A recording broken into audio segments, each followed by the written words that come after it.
Halo teman-teman, pernah nggak sih kamu penasaran gimana sih sejarah perbankan di Indonesia bisa berkembang seperti sekarang ini? Kenapa bisa ada Bank Indonesia, BRI, BNI, bahkan bank digital?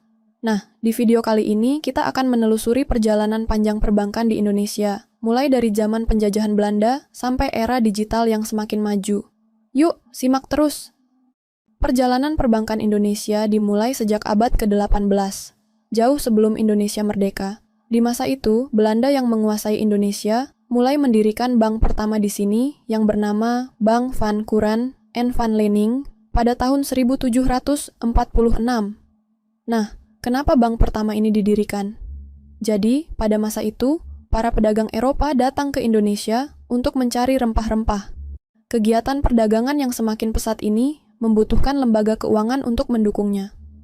Bank pertama ini, Bank van Quran, lebih fokus memberi pinjaman kepada masyarakat dengan jaminan emas, perak, atau barang berharga lainnya. Kira-kira mirip seperti kita sekarang yang punya jaminan saat meminjam uang dari bank. Namun, seiring berjalannya waktu, Bank van Quran mengalami kesulitan keuangan dan akhirnya ditutup pada tahun 1818. Setelah penutupan Bank van Quran pada tahun 1828, De Javasche Bank, DJB, didirikan untuk menggantikan peran tersebut. DJB diberi hak istimewa oleh pemerintah kolonial Belanda untuk mengeluarkan uang dan mengedarkannya di Hindia Belanda, sekarang Indonesia. Nah, DJB ini menjadi bank pertama di Asia yang bisa mencetak uang. Juga, mulai tahun 1830, DJB membuka cabang-cabang di beberapa kota besar, seperti Semarang, Surabaya, Padang, dan banyak lagi. Kenapa? Karena Belanda menjalankan kebijakan tanam paksa, yang membutuhkan sistem finansial untuk mendukungnya. Jadi, DJB berperan sangat besar dalam mendukung ekonomi kolonial Belanda. Namun, setelah Indonesia dijajah Jepang pada tahun 1942, DJB ini dilikuidasi oleh Jepang. Setelah kemerdekaan Indonesia pada tahun 1945, DJB sempat diaktifkan kembali oleh Nika. Namun peranannya sebagai bank sirkulasi akhirnya dihentikan dan digantikan oleh bank-bank milik negara yang lebih independen. Indonesia merdeka, tantangan besar muncul. Negara kita baru saja merdeka dan harus menghadapi masalah ekonomi, salah satunya adalah kebutuhan untuk mengeluarkan mata uang yang sah. Pada tahun 1946, Bank Negara Indonesia, BNI, didirikan oleh pemerintah Indonesia untuk menggantikan peran DJB sebagai bank negara yang mencetak uang nasional. BNI ini sangat penting karena menjadi simbol kemandirian Indonesia. Tapi, masalahnya nggak berhenti sampai situ. Dualisme mata uang terjadi. BNI dan DJB sama-sama mengeluarkan uang.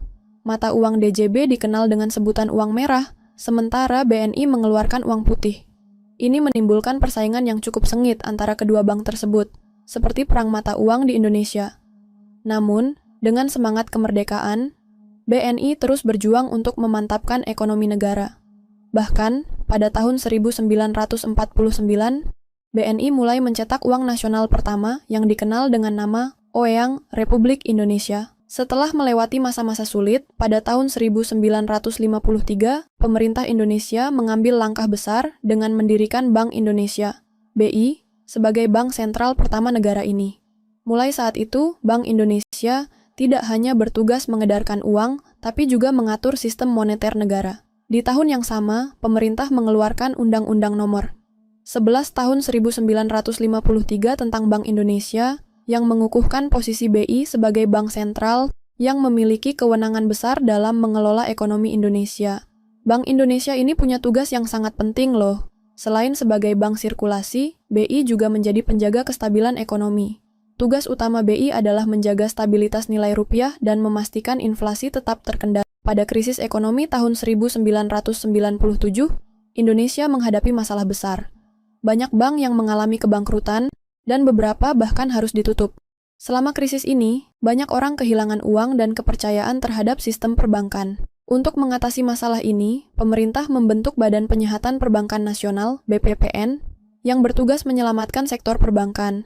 Setelah itu, sektor perbankan mulai mengalami reformasi besar-besaran yang membuat sistem perbankan Indonesia jauh lebih transparan dan stabil. Berjalannya waktu, teknologi berkembang pesat, dan sektor perbankan Indonesia nggak ketinggalan. Sekarang, kamu bisa melakukan hampir semua transaksi perbankan hanya dengan smartphone. Dari cek saldo, bayar tagihan, transfer uang, hingga buka rekening. Semuanya bisa dilakukan secara online. Bahkan, beberapa bank kini sudah menjadi bank digital yang tidak memerlukan kantor fisik. Ini adalah bagian dari era perbankan digital yang sangat relevan dengan perkembangan zaman di Indonesia. Kamu bisa membayangkan, kan, punya bank di genggaman tangan kamu yang bisa diakses kapan saja dan di mana saja. Penutup. Jadi, teman-teman, perjalanan perbankan Indonesia sudah sangat panjang.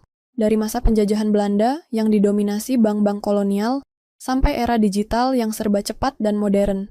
Bank Indonesia kini menjadi bank sentral yang independen, yang punya peran penting dalam menjaga stabilitas ekonomi Indonesia. Perbankan kita telah berkembang pesat dan terus mengikuti perubahan zaman.